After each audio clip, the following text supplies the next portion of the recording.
All right, today we're going to dig into the brutal math, the real numbers behind the financial life of the average American.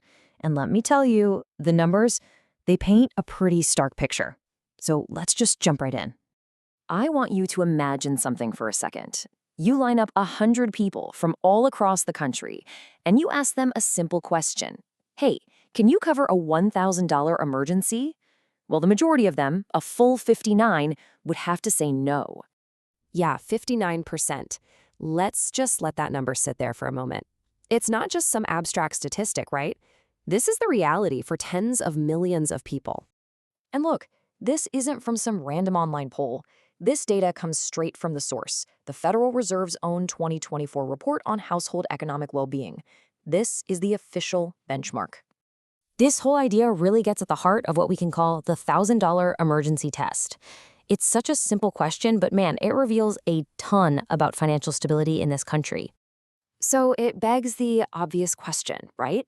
If that cash cushion just isn't there for most folks, what happens when the car suddenly breaks down or when an unexpected medical bill shows up in the mail? How are people actually getting by?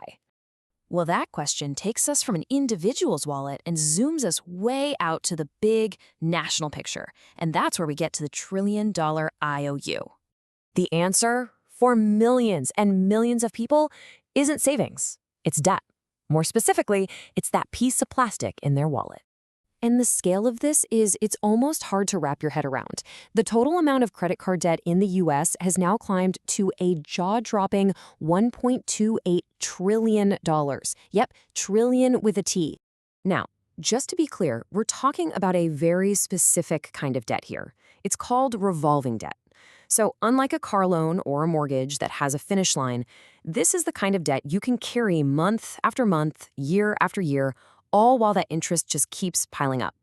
And here's the kicker. This problem isn't just sitting still. It's getting bigger, and it's getting bigger fast.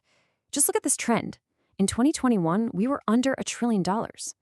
Just a few years later, we've blown past $1.28 trillion. That line is going up, and it's going up steeply.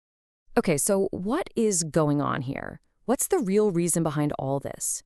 Why are savings so incredibly low while debt is just skyrocketing? Well, the answer really lies in what we're calling the vanishing paycheck. It's this fundamental squeeze happening between what people earn and what they have to spend just to get by. And this is where the paradox really hits you. On one hand, you've got what seems like a pretty solid number. The median household income is about $76,000 a year.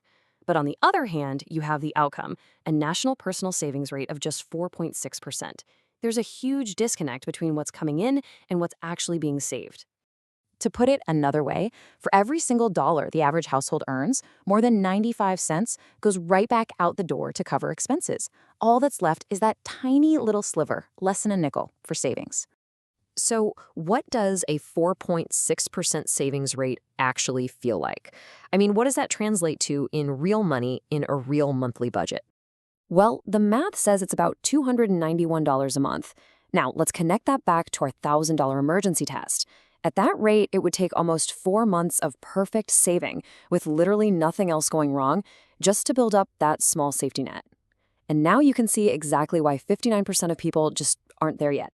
When you step back and look at all this data together, it really starts to define a new reality. So let's talk about what it means to be average in America's economy today. So let's put all the pieces of this brutal arithmetic together one more time. You've got nearly 6 out of 10 Americans living without even a basic emergency fund. You have a national credit card IOU of over $1 trillion. And for every dollar earned, less than 5 cents actually makes it into savings. The inescapable conclusion here is that financial fragility, living on a razor's edge, just walking a tightrope, that's not some rare exception anymore. Statistically, it's become the norm. And that leaves us with one final and I think really important question to think about. What does it mean for the health of our economy, for our society as a whole, when being average means you're just one unexpected bill, one bad day away from a full-blown financial crisis?